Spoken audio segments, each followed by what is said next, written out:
Well, Buster, Welch, from Road 10, you work for Mr. Proctor. I hate to follow these guys. They're good. They're storytellers. Well, like James said, that Foy Proctor was a hand. I went to work for him, and I imagine Hazel Midkiff sitting right there is probably what got me that job.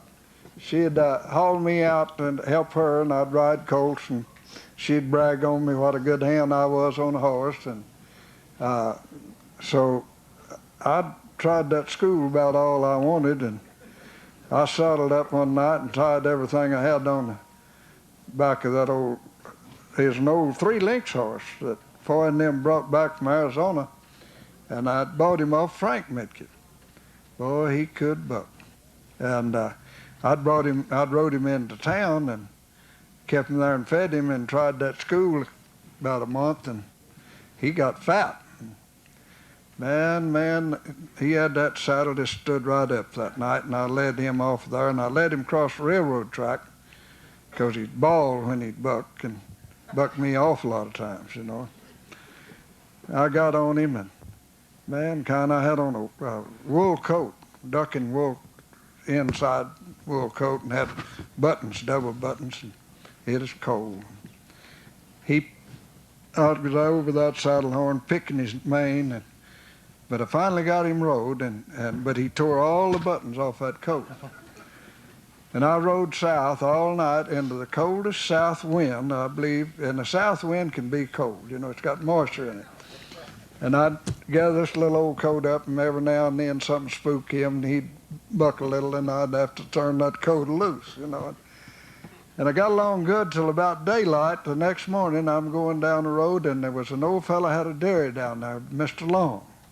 Some of you old-timers might remember him. He had an old Dodge with a little pickup bed in the back of it where the rummel seat should be, and he had milk cans in there. And boy, they rattled, and you talk about a runaway now. I nearly made it back to Midland. Boy, I found me a side road to get off of and let Mr. Long go by. And but I got on down there, and I don't know exactly why I knew I had a job, but I knew I had a job, and I went into camp there with Benny Sutton at the old Driver Ranch, and went to work for him. And you know, it was some of the greatest experience. They didn't haul horses in, and I told everybody, I said, you know, I was 16 years old. They put me to cutting wood and jingling horses and doing things to free the men up, save the men. And boy, I cut a lot of wood. And these people was complaining about this energy shortage. And I said, you don't know what energy shortage is. I said, I was 16 years old before I knew my name wasn't Get Wood.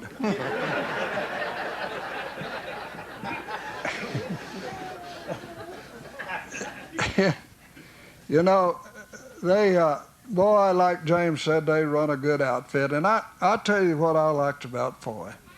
He was the most confident man, and he, like James said, he had everything planned. And he instilled that confidence in people. And we'd do things that, as a crew, that no other crew, I think, could get done. And I can remember one time I'd rode a bunch of those colts, and they'd brag about how I could ride. And so we were down at the old Hill place, and found Armstrong, a great old cowboy and cowman. I'm sure James knew him. He would never put his rope on the string. He always carried it in his hand or on the horn. And boy, he could rope, could really heel. And he'd help me some of those colts, and if any of them started bucking or anything, he'd heel them and just stop them right there. And boy, that'll bring a horse to attention now in a hurry. And but anyway, we got uneaten there, and I guess that they didn't have much to do that evening. We'd been pretty late, and they got talking about that King Ranch stud they had, and about riding him and how he bucked. And so Foy asked me if I wanted to ride him. I said, sure. didn't sound like too bad a deal there on that porch, you know. Well, we go down there, and his old feet's real long, and boy, he's big. And the fountain them, they get a chisel and with a handle on it, and they go around cutting his foot. They won't pick his feet up, you know. And I think, boy, he must be bad. You know? And they put my saddle up there, and boy, that saddle didn't look that big up on that big brown horse. And I got to kind of, they had him all ready. It's time for me to go get on him, and I'm starting to weaken just a little. And I hear somebody say to Foy something. I guess they asked him. He said, "Oh yeah," he said, "that boy can ride anything that's got hair on it." Boy, I just marched right over and got on. And I don't ever remember being afraid of a ranch horse after that. I just but they had the best way about them working cattle, and Foy had such a good dry wit, and he was such a good judge of men, you know, but he didn't like to say anything derogatory about anybody. And somebody was asking about Gabe Beacham, and he mentioned him. But I want to first tell a story about Gabe Beacham and tell you a little something about him. You'll get a little understand his nature. And I don't know, Tom Lineberry probably knows if this story is anywhere accurate, but I'd hear a lot of them when I was there, and James might have heard it. But Gabe was in a camp, I guess, at Cheyenne Wells up there. Did Foy have Cheyenne Wells or have some cattle up there? I don't remember him. Well, anyway, he was supposedly in camp there, and somewhere around in that area, and he had gone in town, got in with a gambler and a pretty heavy drinker there, and they sure were having a lot of fun. And Gabe told him, said, "I got to go back to the ranch and get my night horse up." Said, "Wagon's coming in the morning."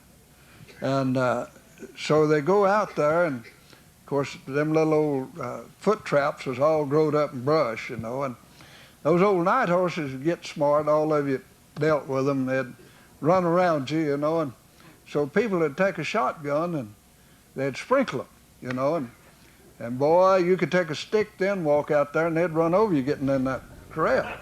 These old fellas that's done it, they broke some of them. So he goes out there, and he and this gambler go out there in this brushy trap, and this old horse runs around him about twice, and Gabe could really cuss. He could use the language now. And he was giving this old horse a bad time. He told this gambler, said, "Run up there and look behind the kitchen door and bring me that shotgun. I'll shoot him." Well, he goes on back to start the old horse again, and directly he hears this shotgun, boom. He runs up to it, the brush, and he can see this gambler over the brush, and he said, "Where is he? Where is he?" "Oh," he says, "right here." Said, "I got my foot on his head."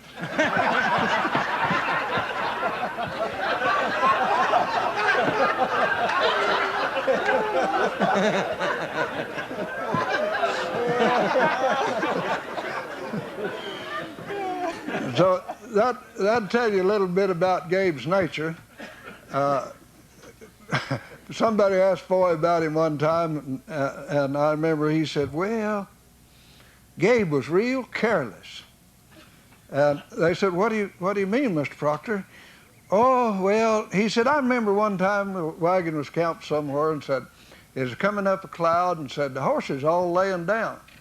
And he said, we had a horse there that just bucked everybody off, and said he was laying there asleep. And said, Gabe and I was walking along there, and said, Gabe said, I'll never get a chance like this again.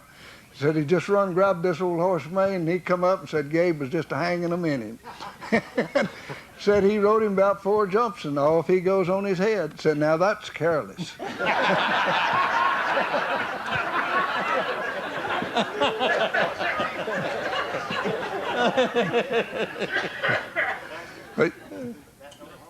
And Bill Harris. Bill what? Bill Harris. Bill Harris. Good looking son of a gun you ever looked at. Was you there when he did it? No, I wasn't there, but I know Bill Harris.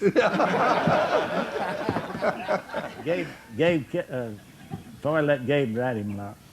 Foy wrote him a lot. He sure would book. That was Foy's description of a careless man.